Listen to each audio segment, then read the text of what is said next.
작년 7월에 과학 저널 사이언스지에 실린 한 논문 때문에 이 과학계가 크게 흥분한 적이 있습니다. 2003년에 발사된 화성 탐사 위성인 마스 익스프레스가 그 궤도를 돌면서 찍어 온 사진을 보낸 것인데요. 그 사진 중에 화성 표면에 거대한 호수의 흔적이 보인 것입니다. 호수가 있다는 말은 물이 있으니 생명체가 있을 가능성이 아주 높다고 본 것이죠. 그래서 과학자들은 곧 화성에서 생명체를 발견하지 않겠느냐 하고 참 크게 기대감을 높였던 것입니다. 물은 생명의 근원이죠. 지표면의 70%를 물이 덮고 있습니다. 지구 위에 이 물과 그 대기권의 수증기는 생명체의 존재에 절대적으로 중요한 영향을 끼칩니다. 우리 몸도 70%가 물로 구성되어 있죠. 음식을 먹지 않아도 3주를 살 수 있지만 물을 마시지 않으면 한 3일을 넘기기가 어렵다고 합니다. 인류의 4대 문명도 큰 강 유역에 자리 잡고 일어났습니다. 문명 생활, 공동체 생활도 물이 없으면 할 수 없는 것이죠. 물과 생명은 불가분의 관계, 뗄래야 뗄 수 없는 관계라고 하겠습니다. 물은 이렇게 우리 육체 생명에 절대적인 영향을 끼칩니다만은 육체뿐 아니라 사실은 영혼의 생명, 영적 생명에도 아주 중요한 역할을 합니다. 물이 없으면 우리는 구원도 받을 수 없다는 말이에요. 아니, 우리 믿음의 구원하고 물하고 무슨 상관인가 하시는 분도 계실지 모르겠습니다만 적어도 오늘 성경 본문은 우리에게 그렇게 가르치고 있습니다. 지난주에 우리가 노예 상태에서 묶여 있다는 사실, 그리고 그 상태로부터 해방되리라는 희망은 예수 그리스도가 없이는 가질 수 없다는 사실을 확인했었죠. 예수님은 어떻게 우리를 해방시키시는 것일까요?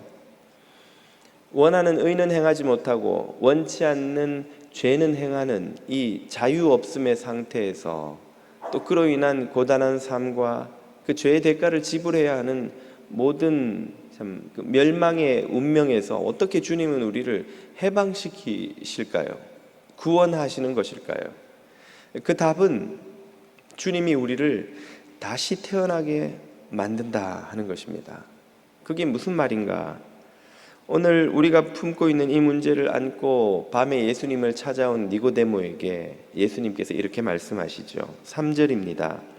예수께서 대답하여 이르시되 진실로 진실로, 예수님이 뭔가를 강조하시려고 하실 때마다 이 진실로라는 말을 거듭 반복하시지요. 너에게 이르노니 사람이 거듭나지 아니하면, 다시 태어나지 않으면 하나님 나라를 볼 수 없느니라.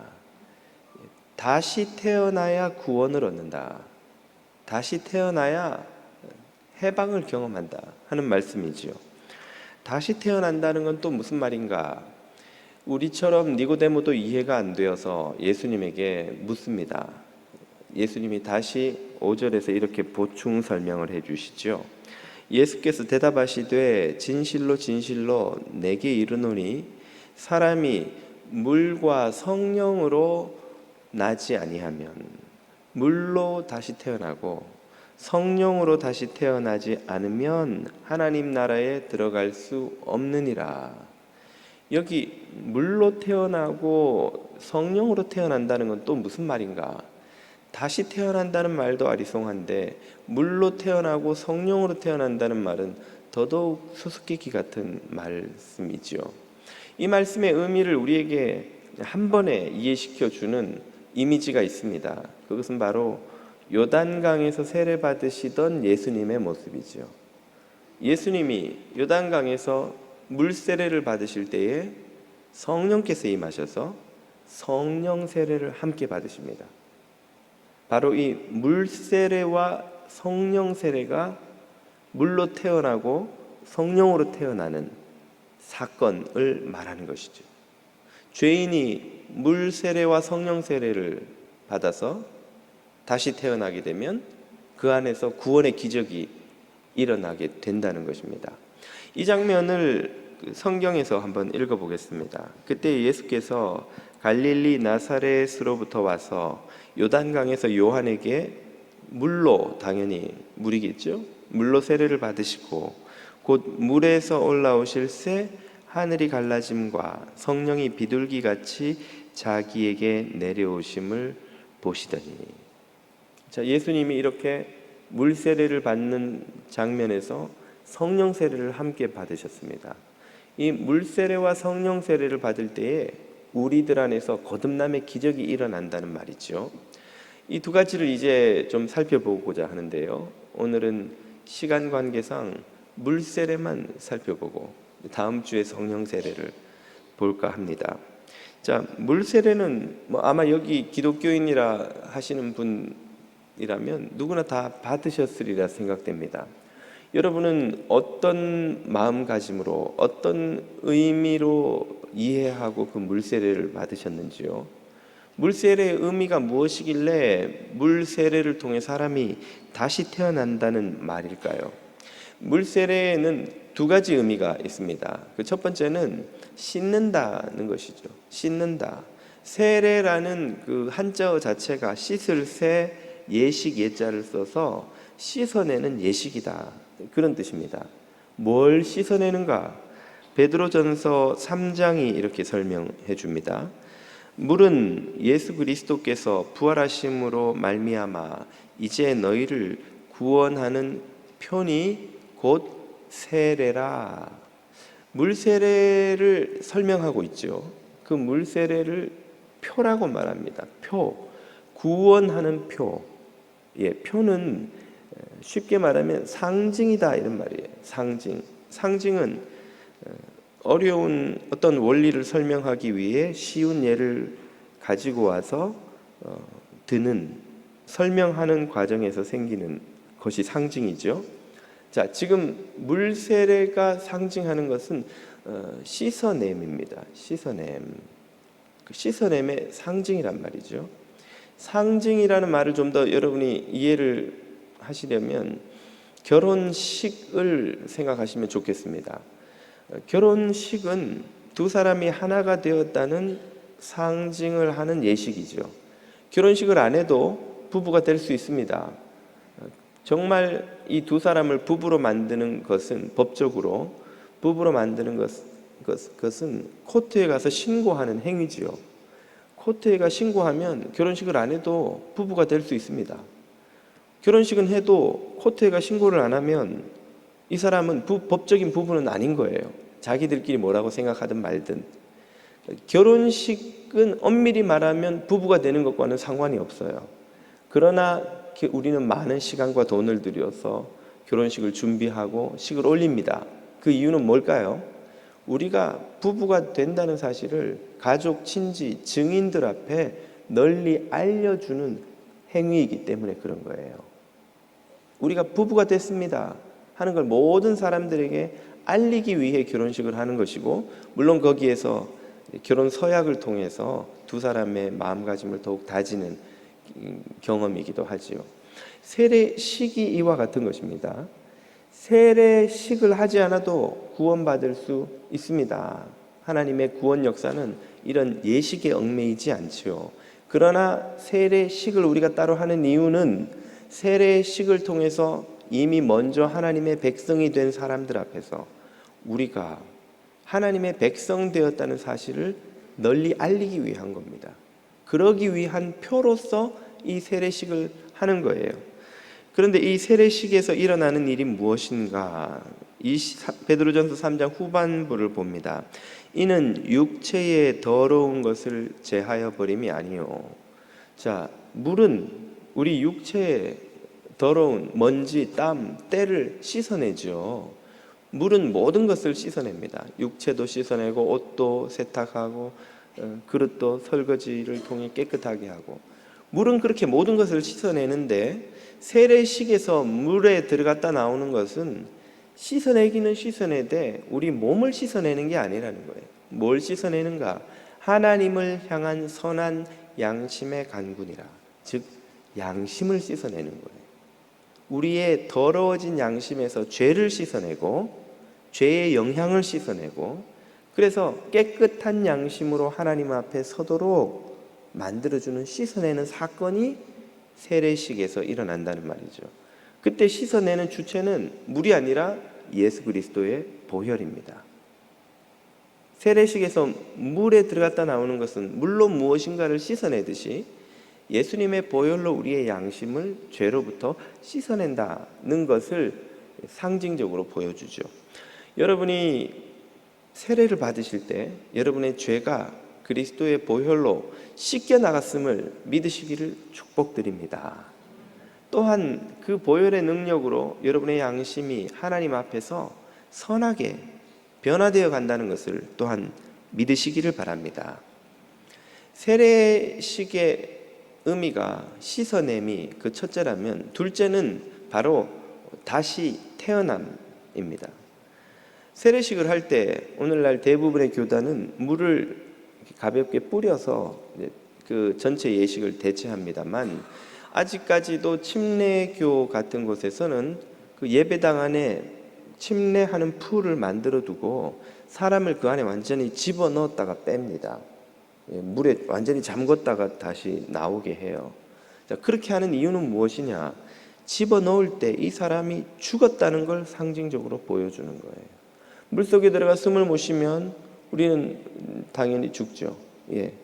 죄로 인해서 멸망받을 김도환이 물에 들어가서 죽었다는 걸 상징적으로 보여주고, 그를 물 밖으로 끄집어낼 때에 그렇게 죽은 김도환은 사라지고 하나님의 자녀로 다시 태어난 김도환이 여기 태어났다 하는 사실을 보여주는 거예요. 로마서 6장이 이 의미를 이렇게 설명합니다. 그러므로 우리가 그의 죽으심과 합하여 세례를 받음으로 그와 함께 장사되었나니. 자, 세례를 통해 우리는 죽었다 이 말이에요. 죽어서 예수님이 십자가에서 죽으시고 무덤에 묻히신 것처럼 우리도 죽고 묻혔다. 그뿐 아니라 이는 아버지의 영광으로 말미암아 그리스도를 죽은 자 가운데서 살리심과 같이 우리로 또한 우리도 다시 살아나서 새 생명 가운데서 행하게 하려 함이라. 하나님이 그리스도를 다시 살린 것처럼 우리도 살리셨다는 말이에요. 무엇을 통해서? 바로 세례를 통해서 말입니다. 이런 영적인 변화가 세례식 중에 우리에게 일어난다 이 말이죠. 이게 좀 이해하기 어려운 분도 계실지 모르겠어요. 세례를 받기 전이나 받은 후나 나는 거울 앞에 서 보니까 똑같던데 뭐가 바뀐 걸까? 이건 아마 시민권 선서하는 것과 유사하다고 여러분이 이해하시면 되겠습니다. 시민권, 미국에서 이민 생활하는 사람들 중에 신분 문제가 참 스트레스가 아닌 분들이 누가 있겠습니까? 그 모든 고민을 해결하는 사건이 바로 시민권 선서겠죠.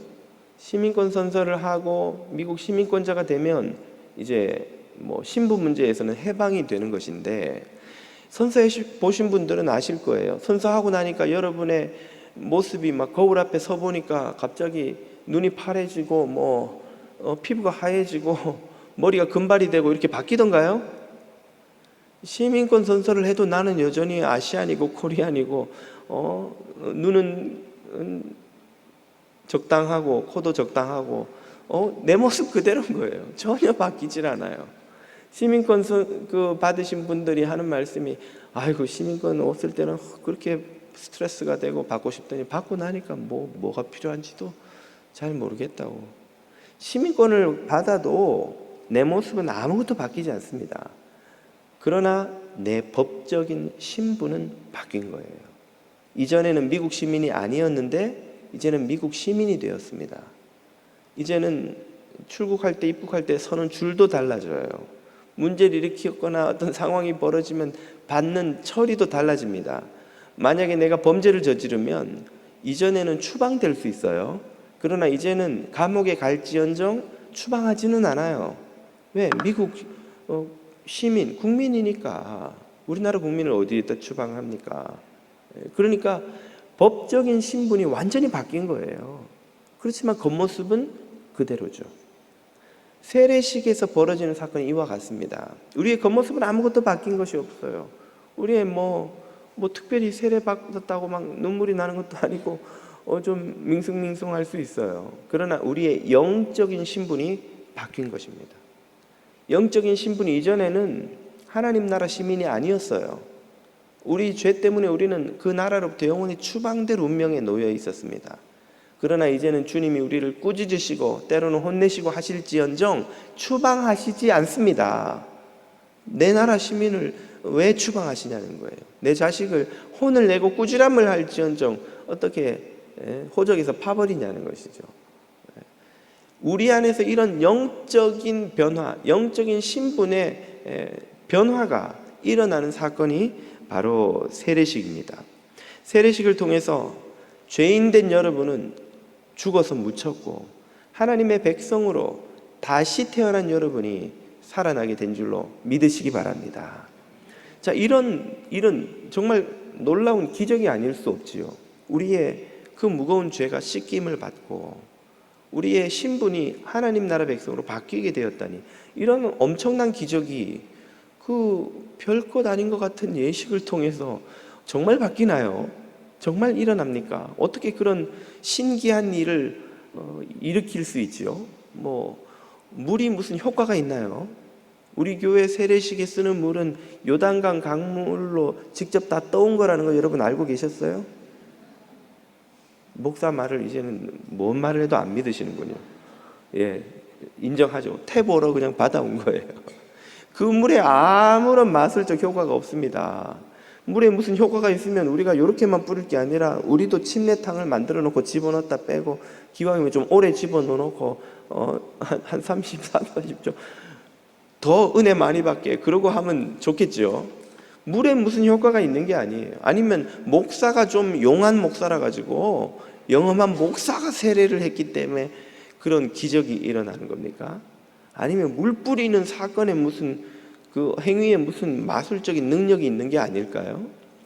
도대체 세례식에 무슨 비밀이 있기에 아무것도 아닌 것 같은, 목사가 금방 들어가더니 옷 하나 이렇게 가운 입고 나와서는 물 몇 번 뿌리고는 당신은 하나님 백성 됐다고, 이게 사기치는 거 아닌가?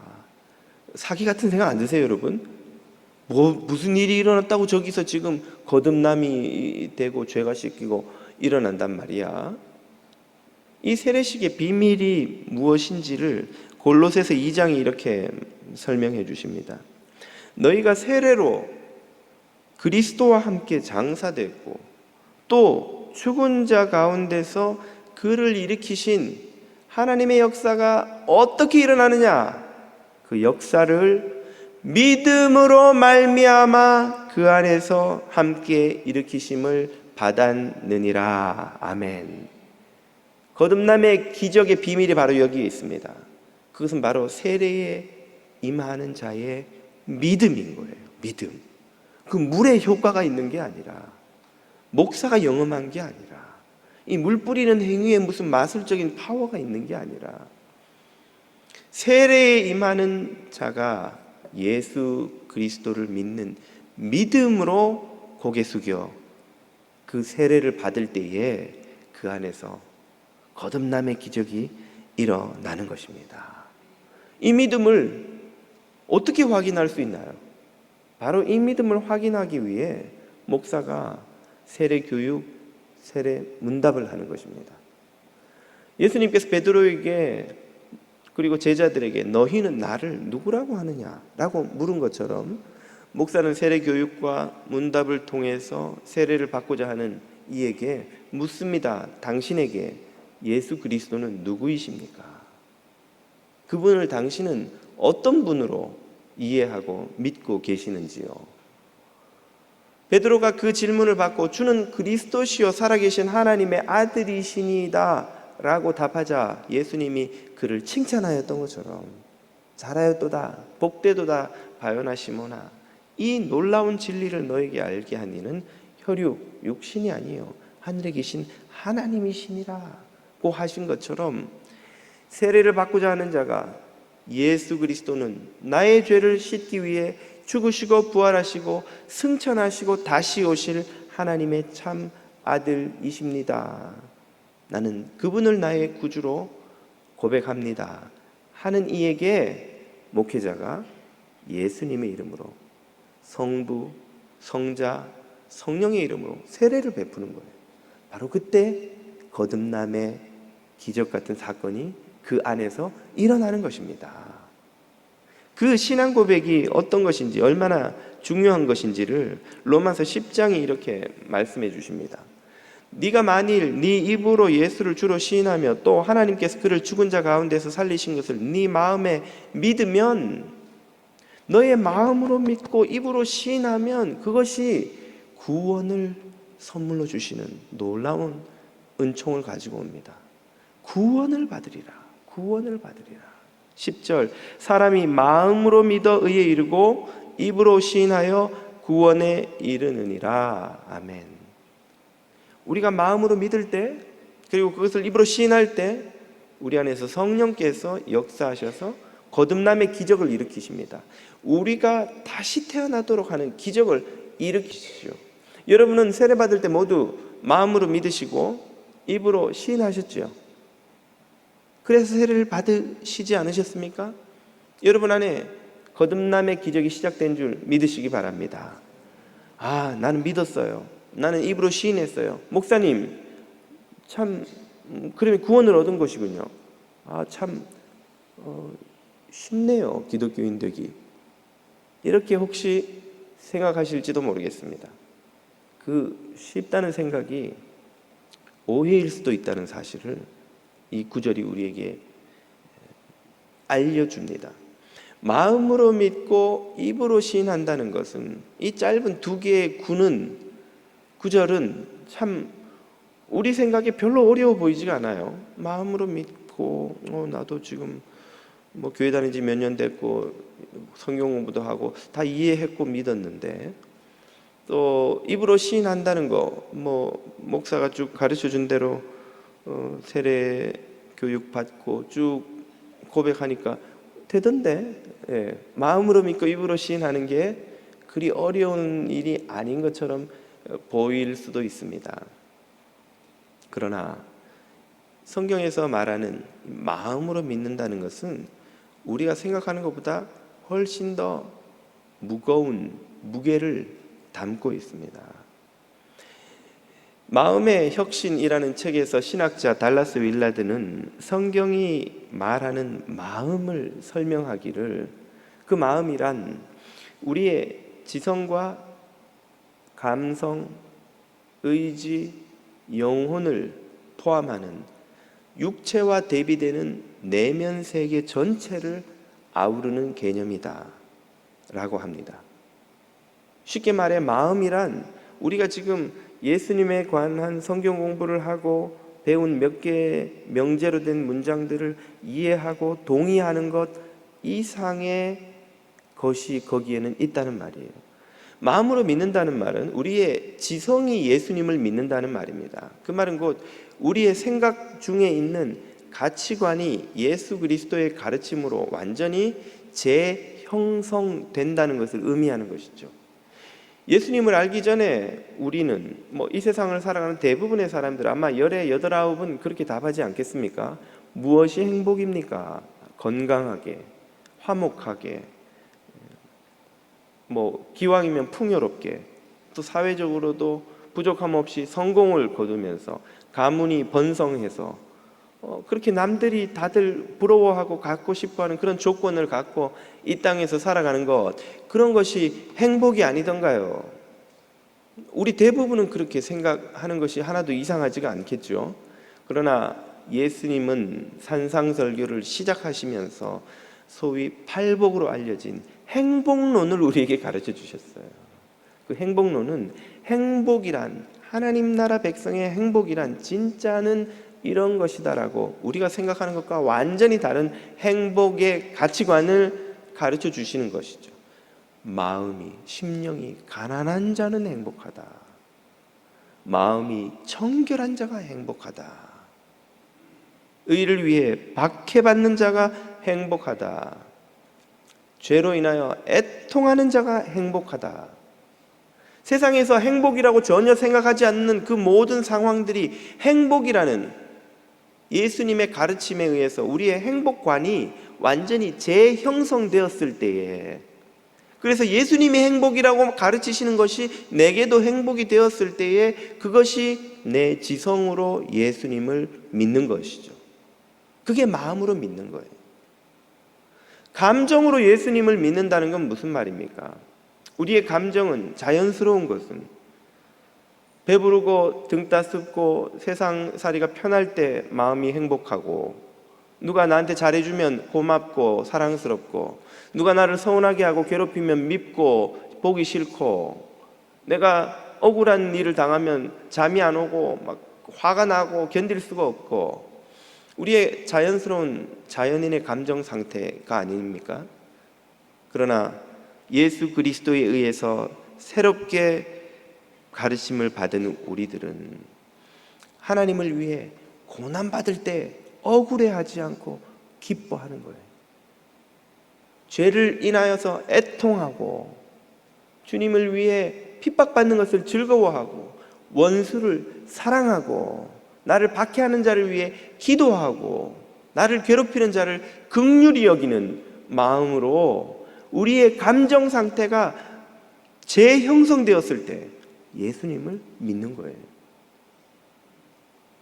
의지 역시 마찬가지여서 내가 왕된 삶, 내가 원하는 삶, 내가 이루고자 하는 꿈, 내가 원하는 것을 구하며 살던 의지의 상태에서 먼저 하나님의 나라와 의를 구하고 의에 줄이고 목말라서 의를 이루기를 갈망하고, 그렇게 우리의 의지의 방향이 재형성되어 바뀌었을 때 그때 우리는 마음으로 예수님을 믿는 거예요.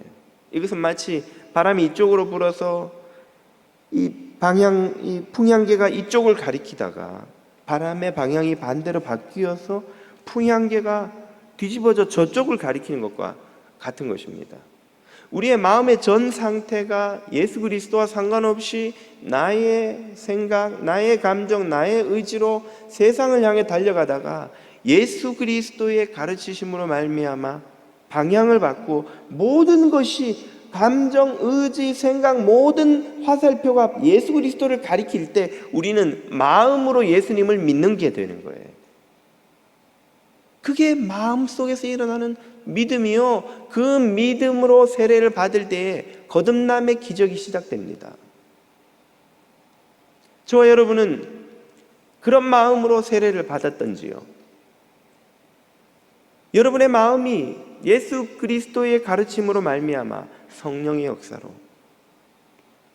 모든 마음의 생각과 감정과 의지가 그리스도를 가리키는 믿음의 사람이 될 수 있기를 축복드립니다. 입으로 시인한다는 것 역시 마찬가지로 우리의 생각과는 다른 무게를 가지고 있습니다. 오늘 우리의 생활과 이 삶의 정황과 이 성경이 기록되던 당시의 삶의 정황은 상당히 다릅니다. 우리는 전 세계 인구의 요즘 거의 40%라고 그러던데요. 대다수의 인구가 도시에서 살고 있고 점점 도시 인구가 늘어나고 있는 시대를 살지요. 도시에서는 옆집에 사는 사람이 누군지 또 모른 채 10년도 살 수 있고, 내가 직장 가서 하는 말, 집에서 하는 말, 교회 와서 하는 말이 다 달라도 아무도 그걸 알 수가 없고 모른 채 살아갈 수 있는 게 도시 생활입니다. 프라이버시가 목숨보다 더 중요해져서 남의 사생활을 간섭할 수도 없고 하고 싶지도 않고 간섭받고 싶지도 않은, 그래서 완전히 집에서, 일터에서, 교회에서 또 도시 반대편에 가서 완전히 다른 나로 살아도 아무 상관이 없는, 그렇게 살 수 있는 시대를 우리는 살아가고 있죠. 그러나 이 성경이 기록되던 당시에는 지구 위에 사는 대부분의 사람들이 촌락 공동체를 이루어 사는 농경 문화의 농촌 생활, 촌락 생활을 하던 사람들입니다. 우리 어른들이 예전에 흔히 말씀하듯이 누구 집에 숟가락이 몇 개, 젓가락이 몇 개 있는지까지 서로 다 아는 그런 삶이에요. 이런 삶에서는 프라이버시라는 게 없습니다. 일단 대부분의 그 민중들이 소수의 왕족, 귀족을 제외하고는 자기 방이라는 개념이 뭔지를 모르는 시대예요. 요즘처럼 아이들마다 자기 방이 있고 뭐 부부도 기분 나쁘면 각자 방에 가서 들어가 따로 오늘은 따로 자 그리고는 들어갈 수 있는 그런 집을 가진 사람이 거의 없었습니다. 대부분의 가족이 운막 같은 하나의 방과 부엌과 거실이 다 하나로 통일된 그런 허름한 곳에서 사는 그런 시대예요. 이런 시대에는 눈 뜨고 잠들 때까지는 물론이고 심지어 잠자는 순간까지도 잠꼬대를 나 홀로 할 수가 없어요. 내 잠꼬대, 잠습관을 우리 부모님, 친구, 형제, 누이까지가 다 서로가 서로를 다 아는, 내가 오늘 하는 말이 오늘이 지나기 전에 TV도 없고 유튜브도 없고 재밌는 게임도 없으니 사람들이 모이면 제일 재밌는 게 누구네 집 누구가 뭐 했다는 사람 사는 이야기예요. 그게 다 유튜브고 드라마고 영화예요. 그러니 내가 하는 말, 내가 하는 행동이 오늘 내일이 가기 전에 마을 끝에 있는 동네 꼬마까지 다 알게 되는 시대입니다. 이런 시대에는 계약서라는 게 필요 없고 계약서가 실제로 없던 시절이에요. 오늘날 우리가 계약서로 쓰는 것의 기능을 그냥 맹세가 대신합니다. 맹세는 계약서보다 훨씬 더 큰 사회적 구속력이 있었습니다. 우리는 계약서 써도 도망가 버리면 그만이잖아요. 아니면 버텨버려도 그만이고, 계약서는 계약서고 나는 나고 얼마든지 그렇게 버틸 수 있죠. 물론 조금 고생은 하지만. 그러나 이 당시에는 내가 한 말을 바꾼다는 건, 맹세를 어긴다는 건 사회에서 매장된다는 걸 의미하는 거예요. 오늘날 우리가 크레딧을 잃어버리는 차원의 문제가 아닙니다. 크레딧 잃어도 뭡니까? 파산 신청하고 하면 다시 구제 받을 수 있잖아요. 이 당시에는 저 인간은 말 바꾸는 놈이야. 한번 낙인이 찍히면 폐륜할, 그 조그만 촌락 공동체에서 더 이상 인간으로 대접을 못 받는 그런 시대예요. 그런 시대에 내가 예수를 구주로 고백한다는 것은 내가 교회에서 세례를 받고 몇 년이 지나도록 직장에 가서 아무 말 안 하면 내가 개종했는지 안 했는지도 직장 동료가 모를 수 있는 그런 시대의 고백과는 사뭇 다른 것입니다. 얼마나 무거운 무게감이 그 신앙 고백에 따르는 것인지 몰라요.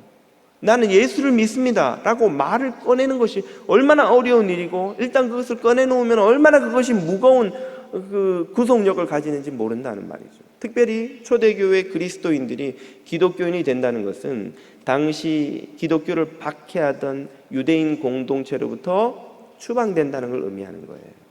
기독교인이 되는 순간, 예수를 구주로 고백하는 순간 유대인 사회에서 쫓겨납니다. 집에서도 가족들이 호적을 파버려요. 유대인 공동체에서는 쫓겨나고 로마 제국으로부터는 구속당하고 잡혀가고 박해를 받고 사회적 불이익을 당하고 재산을 빼앗기고 신체가 구속되고 심지어 어떤 박해의 시기에는 목숨까지 빼앗기는 것을 각오해야만 하는 것이 예수를 주로 고백한다는 신앙 고백인 거예요. 오늘 우리가 신앙 고백하고 세례받아 기독교인이 되는데 무슨 희생과 손해가 따릅니까? 우리가 기독교인이 된다고 세금을 한 푼이라도 더 내기를 하나요? 직장에서 무슨 불이익을 받습니까? 공동체 사회, 지역 사회에서 무슨 텃세나 비난이나 손해가 있습니까? 기껏 해봐야 저 푸른 초장에 못 나가고 주님의 초장에 와서 공 대신 주님의 말씀을 들어야 하는 이 정도 손해, 희생, 이런 오늘 우리의 삶의 정황에서 예수를 주로 고백하는 것과 이 성경이 기록되던 당시에 네 입으로 예수를 주로 시인해 할 수 있겠어 라고 하는 그 시인은 무게감이 너무나 다르다는 것이죠. 침묵이라는 영화화된 그 소설이 있죠. 일본의 선교 초창기의 그 박해 과정에서 벌어진 사건을 다룬 소설인데요. 예수를 모른다고 하고 이 동판에 침을 뱉고 가. 아유, 내가 예수 믿지만 예수 모른다고 하고 돌아가서 예수 믿으면 되지. 그렇게 생각할 수 있잖아요. 그 말하는 것이, 그 고백하는 것이 얼마나 엄중한 것이면 많은 일본 그리스도인들이 예수님을 모른다고 말을 하지를 못해서 우물쭈물하다가 들켜서 순교를 당했습니다. 누가 그리스도인인지 모르니까 쇼군 일본의 관리들이 마을 사람들을 다 세워놓고 시키는 거예요. 나는 예수를 모르고 예수를 저주한다고. 예수를 안 믿는 사람은 그 말이 툭툭 튀어나오죠. 아무 상관이 없으니까. 기독교인들은 그 말이 안 나오는 거예요. 그 말을 뱉을 수가 없는 거예요. 우물쭈물 하다가 그리스도인임이 발각되어 목숨을 잃습니다. 예수를 내 주로 고백한다는 것은 결코 가벼운 신앙 고백이 아닙니다. 세례문답을 할 때 제가 교우들에게 그렇게 질문을 하곤 합니다. 예수님을 구주로 믿으시죠? 예, 믿습니다. 그 믿는다는 게 무슨 의미인지 이해하고 계셔요? 이해하는 것 같은데요. 예, 교육 받을 때 다 들으셨지만 좀 더 쉽게 말하면 이런 겁니다. 예수님을 믿기 위해 교우님은 직장을 잃어버릴 수 있나요?